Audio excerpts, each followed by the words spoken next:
@ Growth classes के YouTube channel पर आपका स्वागत है।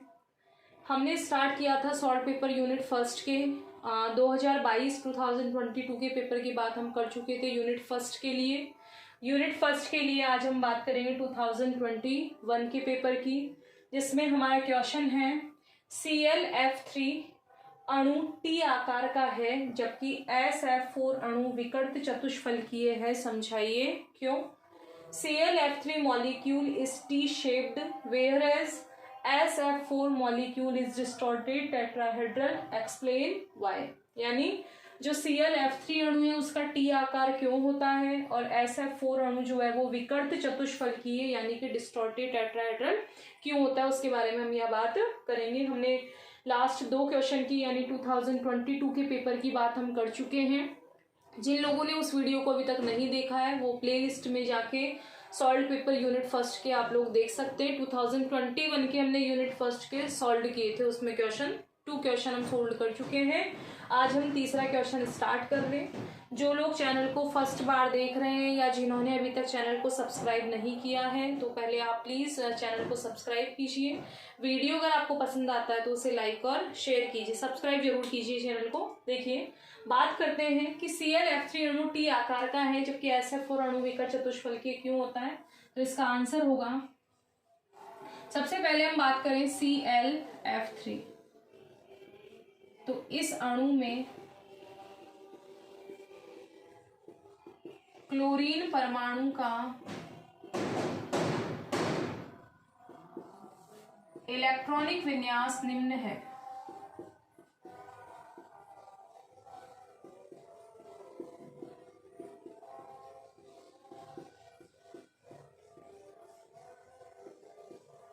देखिए, इसमें जो भी आगे होता है उसे हम बोलते हैं सेंट्रल एटम। सबसे पहले जो भी सेंट्रल में होगा यानी जो भी आगे होगा उस अणु का क्या लिखते हैं, इलेक्ट्रॉनिक विन्यास। तो क्लोरीन हमारे कितने नंबर पे आता है, 17 पर, ठीक है 17 पर है। तो इसका इलेक्ट्रॉनिक विन्यास 1, या सिर्फ हम आउटर शेल का भी इलेक्ट्रॉन लिख लें तब भी हमारा काम चल जाएगा। तो सिर्फ आउटर शेल का हम बात करें तो आउटर शेल में इसके होता है क्या, 3s2 3p5। आउटर शेल में लिखे तब भी ठीक है, पूरा लिखो तब भी ठीक है। तो एक बार पूरा लिख के नीचे हम इसका क्या लिख देंगे, आउटर शेल का। तो 1s2 2s2 2p6 3s2 3p5, ये इसका क्या हो गया, हमारा इलेक्ट्रॉनिक विन्यास। ठीक है, अब इसकी 2 स्टेट बनाएंगे। एक तो हम बनाएंगे ग्राउंड स्टेट यानी कि निम्नतम अवस्था में इसका इलेक्ट्रॉनिक विन्यास क्या होता है। तो निम्नतम अवस्था में हम बात करें, हमें सिर्फ बाहर के काम आएंगे। चाहे तो हम यहाँ बाहर का भी लिख सकते हैं या फिर पूरा हम लिखना चाहें तो पूरा भी लिख सकते हैं। तो हमारे पास है सबसे पहले कौन, आउटर शेल में 3s, तो ये क्या हो गया हमारा 3s के बाद में हमारे पास क्या है 3p, और हम यहाँ ऐसे भी लिख सकते हैं 3p के बाद में क्या आता है 3d, और 3d में इलेक्ट्रॉन कितना है 0। p में कितने बनते हैं कक्षक, ऑर्बिटल 3 बनते हैं, और d में टोटल कितने ऑर्बिटल बनाते हैं हम 5। ये हमारा क्या हो गया 3d। 3s2 कितने इलेक्ट्रॉन हैं 2, 3p में कितने हैं 5, तो 1 2 3 4 5, कितने इलेक्ट्रॉन हो गए 5। निम्नतम अवस्था का मतलब जब इसके पास में किसी भी तरह की कोई एनर्जी नहीं हो। फिर उसके बाद में हम इलेक्ट्रॉनिक विन्यास लिखते हैं किसका, उत्तेजित अवस्था का, एक्साइटेड स्टेट। एक्साइटेड स्टेट में हम क्या करते हैं, जितने भी यहाँ क्लोरीन के साथ एटम जुड़े हुए हैं, कितने फ्लोरीन जुड़े हुए हैं 3, तो हमें 3 अनपेयर्ड इलेक्ट्रॉन करने हैं। कौन सी अवस्था में, उत्तेजित में। तो अगर हम इसका एक इलेक्ट्रॉन इसके अंदर डाल दें तो 1 2 3, हमारे पास कितने अनपेयर्ड इलेक्ट्रॉन हो जाएंगे 3 हो जाएंगे। तो जितने भी एटम है उतने ही क्या कर देते हैं हम इसके अंदर अनपेयर्ड इलेक्ट्रॉन कर देते हैं। तो अनपेयर्ड इलेक्ट्रॉन हमारे पास यहाँ क्या बन जाएगी हमारी स्टेट। देखिए, इसमें वापस इन्हीं को ऐसे कैसे बना लें हम, और एक्साइटेड स्टेट में क्या करें, हमें कितने फ्लोरीन जुड़े हुए हैं 3, तो इसका मतलब हमें सिर्फ कितने सिंगल इलेक्ट्रॉन चाहिए 3। तो ये आउटर वाला है, इसको हम यहाँ डाल दे तो 1 2 3, यानी एक इलेक्ट्रॉन हमने इसमें डाल दिया, तो इसलिए कौन सी स्टेट हो गई, एक्साइटेड स्टेट। जितने में भी इलेक्ट्रॉन है उन सबको कंबाइंडली यहाँ लिख दे तो हमारा जो हाइब्रिडाइजेशन है, जो संकरण है, वो कौन सा हो जाएगा, एक क्या है s का, p के कितने हैं 3 और एक इलेक्ट्रॉन किसमें है, डी में। तो हमारा यहाँ हाइब्रिडाइजेशन क्या हो गया, sp3d संकरण। ठीक है, तो Clf3 अणु में जो क्लोरीन का संकरण है वो क्या निकला है, sp3d निकला है। ठीक है, अब इसमें हम sp3d में संकरण में हम जानते हैं कि कौन सी आकृति बनती है, तो इसके अंदर हमारे पास आकृति बनती है कौन सी, त्रिकोण द्विपिरामिडीय, यानी ट्राइगोनल बाइपिरामिडल शेप बनती है। तो हम क्या लिख सकते हैं इसमें, इस प्रकार sp3d संकरण में त्रिकोण, जब भी sp3d संकरण होगा तो कौन सी आकृति बनती है, त्रिकोण द्विपिरामिडीय, ट्राइगोनल बाइपिरामिडल। तो त्रिकोण द्विपिरामिडीय आकार में, त्रिकोण द्विपिरामिडीय यानी तीन तो कोनों पर और दो क्या है हमारे पास में, पिरामिडी, तो त्रिकोण द्विपिरामिडीय आकृति में, यहाँ आकृति लिख लेते हैं हम, आकृति वर्ड ज्यादा सफिशिएंट रहेगा इसके लिए। तो त्रिकोण द्विपिरामिडीय आकृति में कितने कक्षक है इसके अंदर, 1 2 3 4 5, यानी त्रिकोण द्विपिरामिडीय आकृति में क्या करेंगे, 5, त्रिकोण द्विपिरामिडीय आकृति में 5 कक्षकों में क्या भरने हैं, इलेक्ट्रॉन भरने हैं, इलेक्ट्रॉन भरने। सबकी लैंग्वेज ही हम इस तरह की लिखेंगे। तो इस प्रकार sp3d संकरण में कौन सी आकृति बनती है, त्रिकोण द्विपिरामिडीय आकृति, और क्या है, 5 कक्षकों में, 5 कक्षकों में क्या है, हमें क्या भरने, इलेक्ट्रॉन भरने। कितने इलेक्ट्रॉन भरने, 2, तो 4 5 6 7, तो हम यहाँ लिख सकते हैं कि कितने इलेक्ट्रॉन भरने हैं, 7 इलेक्ट्रॉन इसके अंदर हमें भरने। अब 7 इलेक्ट्रॉन हम किस तरीके से बन रखें, तो ऐसी स्थिति में किन्हीं 2 कक्षकों में 7 इलेक्ट्रॉन है, 7 में से हमारे पास 2 में क्या है, 2 इलेक्ट्रॉन जो है पेयर्ड हैं। इसका मतलब 2 कक्षकों में क्या है, एकाकी इलेक्ट्रॉन युग्म के रूप में, एक जो भी पेयर में होंगे उन्हें क्या कहेंगे, एकाकी इलेक्ट्रॉन युग्म। ठीक है, तो ऐसी स्थिति में किन्हीं दो में क्या है हमारे पास, पेयर्ड है, पेयर्ड वालों को क्या कहोगे, एकाकी इलेक्ट्रॉन युग्म। तो एकाकी इलेक्ट्रॉन युग्म के रूप में 2 इलेक्ट्रॉन भरे जाएंगे, 2 इलेक्ट्रॉन भरे जाएंगे। अब ये एकाकी युग्म जो है वो त्रिकोण द्विपिरामिडीय आकृति में किस जगह स्थित होंगे, तो इसके लिए क्या है कि त्रिकोण द्विपिरामिडीय आकृति में जो अबंधी इलेक्ट्रॉन युग्म है, एकाकी इलेक्ट्रॉन युग्म को क्या कहा जाता है, अबंधी। तो एकाकी इलेक्ट्रॉन युग्म के रूप में 2 इलेक्ट्रॉन भरे जाएंगे। ये एकाकी युग्म, अब 2 स्थितियां होती है, एक तो होती है अक्षीय स्थिति और एक होती है भूमध्य, यानी एक तो एक्सियल पोजीशन होती है, तो एक्सियल पोजीशन तो होती है ये वाली अक्षीय, ठीक है, और इक्वेटोरियल पोजीशन यानी कि भूमध्य स्थिति होती है ये वाली। तो एकाकी युग्म जो है वो ऊपर और नीचे रहने के बजाय कौन सी स्थितियों में रहेंगे, भूमध्य स्थिति में क्यों रहेंगे, उसका भी हम यहाँ पर रीजन लिखेंगे। ठीक है, तो ऊपर व नीचे रहने के बजाय ये एकाकी इलेक्ट्रॉन युग्म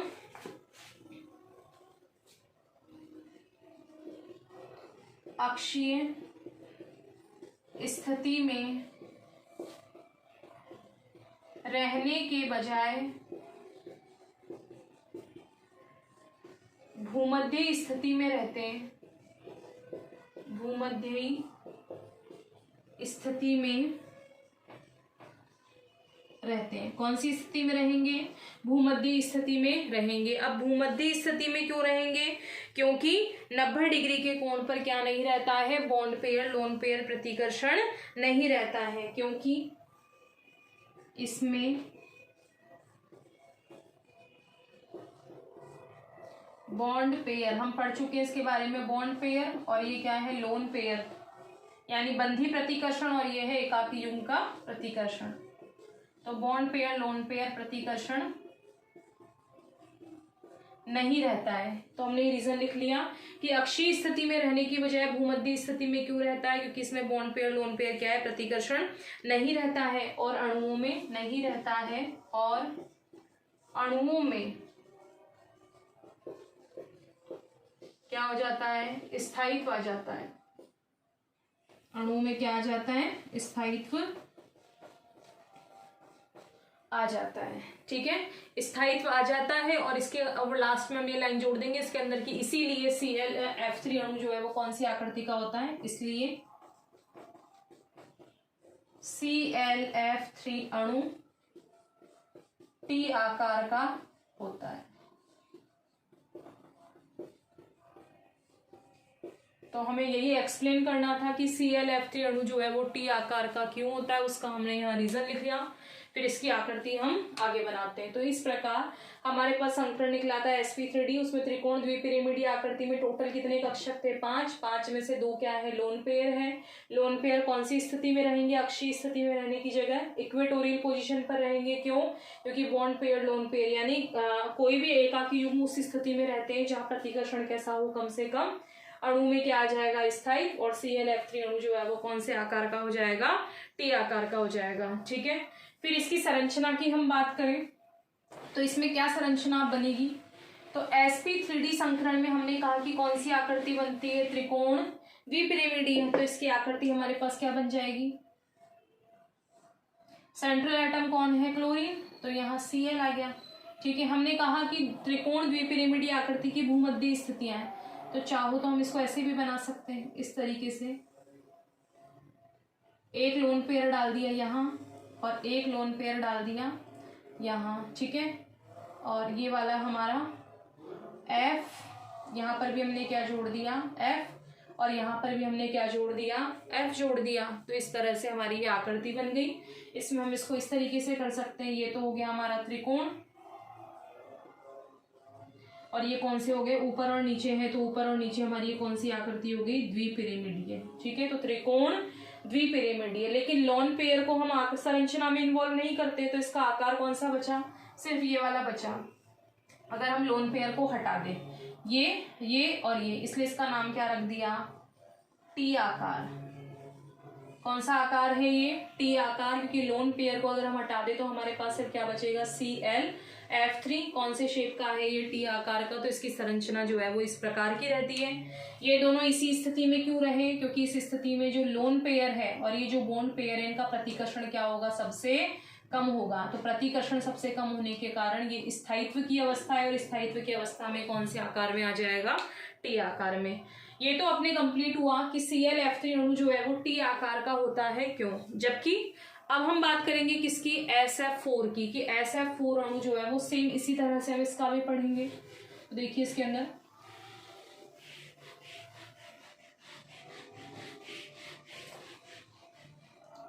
आधा आंसर तो हम दे चुके, 4 नंबर का है, तो हमारे 2 मार्क्स का तो हो गया क्या, ClF3 अणु T आकार का क्यों होता है। अब हम किसके बारे में पढ़ेंगे कि SF4 अणु विकर्ण चतुष्फलकीय होता है, क्यों। तो हमारे पास अब अणु कौन सा है, SF4। सेम जैसे हमने उसका किया वैसे ही यहाँ करेंगे। तो इस अणु में जैसे सेम उसका किया वैसे इसका, इस अणु में सल्फर का इलेक्ट्रॉनिक विन्यास निम्न होगा। सल्फर का इलेक्ट्रॉनिक विन्यास निम्न होगा। ठीक है, तो सल्फर का इलेक्ट्रॉनिक विन्यास क्या होगा, सल्फर कितने पर आता है हमारा, 16 पर।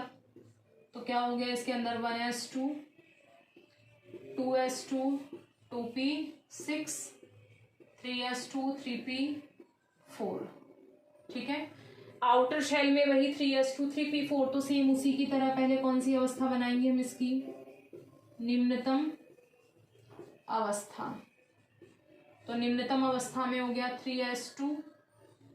तो ये तो हो गया किसका, वही सेम जैसे हमने पहले वाले का किया, सेम इसका भी वैसे ही करेंगे। ये कौन सा हो गया, 3p, और इसके जस्ट आगे कौन आ जाएगा, 3d।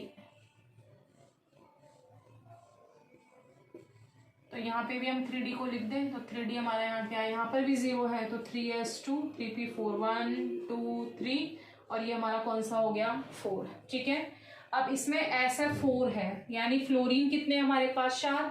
तो इस एक इलेक्ट्रॉन को अगर हम यहाँ डाल दें तो हमारे पास 1 2 3 4 कितने अनपेयर्ड हो जाएंगे, 4। जैसे कि हमने पहले देखा था उसमें 3 थे, तो हमें 3 अनपेयर्ड करने थे, इसमें 4 है, तो इसमें कितने अनपेयर्ड करेंगे हम? 4। तो वही इसका कौन सा बना देंगे अब? उत्तेजित अवस्था का। तो इसमें हमारे पास क्या बनेगा इसका? वही 3s बना दिया, यहाँ हमने वही क्या बना दिया? 3p, और यहाँ हमने क्या कर दिया? वही 3d। ये पेयर में रह जाएगा 1 2 3 4। ये क्या हो गए हमारे? अनपेयर्ड। हमारा वही संकरण हो गया कौन सा? sp3d संकरण। यानी जैसे सेम उसमें हुआ था वैसा ही सेम हमारे इसमें हो गया। अब जैसी लैंग्वेज हमने उसके लिए लिखी थी सेम ऐसे ही हम इसके लिए लिखेंगे। तो हमने उसमें लिखा था इस प्रकार, त्रिकोण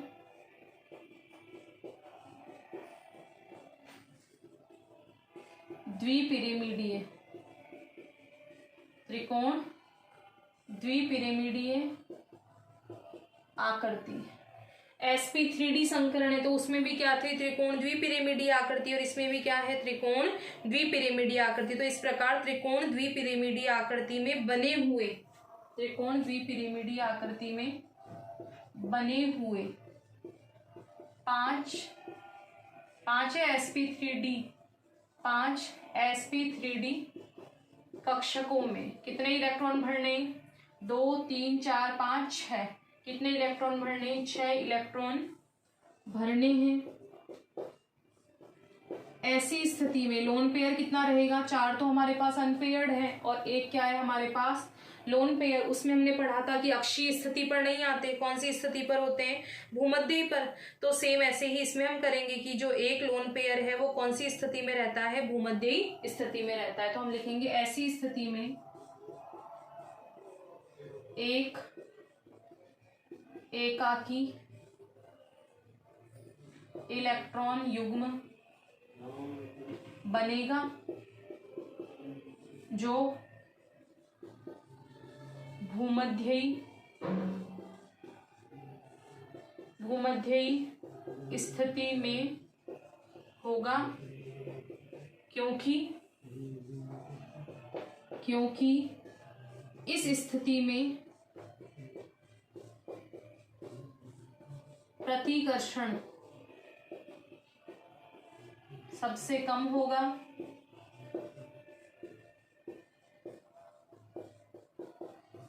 वह अणु स्थायित्व की अवस्था में होगा, स्थायित्व की अवस्था में होगा। इस कारण जो SF4 अणु है, इस कारण SF4 अणु विकर्त चतुष्फलकीय आकार का होता है, आकार का होता है। जैसे सेम हमने उसमें किया वैसे ही सेम इसमें किया हमने। इसमें हमने क्या लिखा? वही कि त्रिकोण द्विपिरामिडीय आकृति में बने हुए कितने कक्षक हैं sp3d में? 5। कितने इलेक्ट्रॉन भरने? 6। तो ऐसी स्थिति में एक एकाकी इलेक्ट्रॉन युग्म बनेगा जो कौन सी स्थिति में होगा? वही भूमध्य में। और क्योंकि इस स्थिति में प्रतिकर्षण क्या है? सबसे कम होगा। अणु कौन सी स्थिति में आ जाएगा? स्थायित्व की। और इस कारण SF4 अणु जो है वो क्या होता है? विकर्त चतुष्फलकीय आकार का होता है। फिर बस इसकी हम क्या बना लेंगे? आकृति बना देंगे। इतना आप नोट कीजिए, फिर इसकी आकृति बनाते हैं।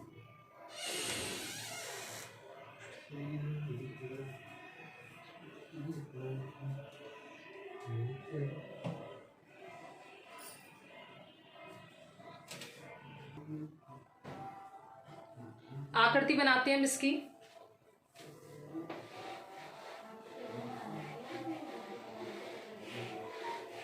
देखिए इसमें आकृति क्या बनेगी। हमने कहा कि कौन सी आकृति का है? Distorted tetrahedral. तो डिस्टॉर्टेड टेट्राहेड्रल में कौन सी आकृति में रहेगा?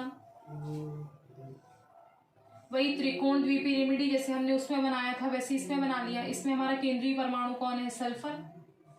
तो ये तो हो गया त्रिकोण, और ये वाला क्या हो गया? द्विपिरामिडीय। ठीक है, द्विपिरामिडीय। तो इसमें हम थोड़ा सा इसको इस तरीके से भी बना सकते हैं। इसकी आकृति में अगर हम हल्का सा चेंज करके इस तरह से बनाएं तो हमारे पास ये तो हो गया त्रिकोण। त्रिकोण में कितना है हमारे पास, एक लोन पेयर है, और ये कौन सी स्थिति हो गई हमारी, अक्षीय। इसमें क्या जुड़े हुए हैं, 4 फ्लोरीन, तो ये 4 फ्लोरीन हो गए हमारे पास। तो ये तो हो गया हमारा कौन सी आकृति, त्रिकोण वाली। कौन सा, के आकृति भी बोलते हैं इसको, या हम इसको क्या बोलते हैं, विकर्ण चतुष्फलकीय भी कह सकते हैं। विकर्ण चतुष्फलकीय, या हम इसको कौन सी आकृति भी कह सकते हैं, के आकार भी कह सकते हैं। ठीक है, तो ये हमारा क्वेश्चन कंप्लीट हुआ कि ClF3 अणु टी आकार का क्यों होता है, वो हम पहले देख चुके हैं। और SF4 अणु जो है वो विकर्ण चतुष्फलकीय क्यों होता है, उसका भी हम, इसमें जो लोन पेयर है वो कौन सी स्थिति में रहता है, इक्वेटोरियल यानी भूमध्य स्थिति में रहता है, क्योंकि इस स्थिति में जो प्रतिकर्षण है वो क्या होगा, सबसे कम होगा। अणु जो है वो कौन सी स्थिति में आ जाएगा, स्थायित्व की अवस्था में आ जाएगा। ये हमने 4 मार्क्स में 2 बार कंप्लीट किया इसको। ठीक है, वीडियो अगर आपको पसंद आ रहा है तो उसे लाइक और शेयर कीजिए, और जिन्होंने अब तक चैनल को सब्सक्राइब नहीं किया है तो पहले चैनल को सब्सक्राइब कीजिए। अगर आपको पीछे के 2 क्वेश्चन देखने तो आप प्लेलिस्ट में जाके पीछे के 2 क्वेश्चनों को भी देख सकते हो। Thank you so much.